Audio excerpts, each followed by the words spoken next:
Σαν αναβάτης φαίνεται ότι είμαι πάνω σε μεγαλύτερο μηχανάκι από 125. Πολύ ωραίο τιμόνι, πάρα πολύ πολικοί καθρέφτες, ωραίο το τζαμάκι μπροστά για τον άνεμο, ωραίος ο πίνακας εργάνων.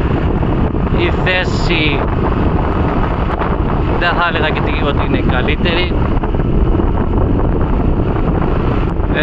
Ως τώρα το έχω κάνει πόρτα μόνος μου, χωρίς συνοδηγό.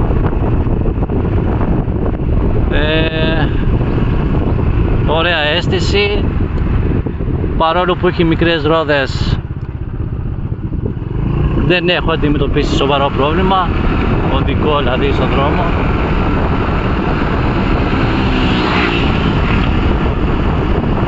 Έχει στα χερούλια πάνω φωτιζόμενα τα όργανα και είναι κάτι πάρα πολύ ωραίο.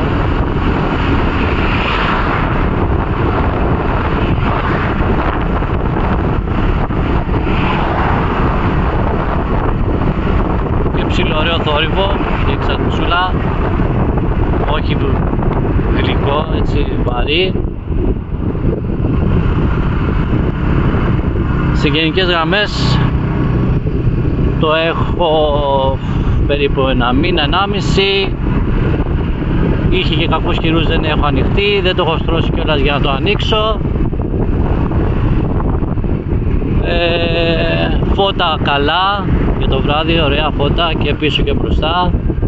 Έχει άλλα δυο ψεύτικα φώτα πιο κάτω, το οποίο δεν ανάβουν, είναι στις οδηγίες που διάβασα για το ομίχλι, αλλά πρέπει να τα φτιάξεις εσύ.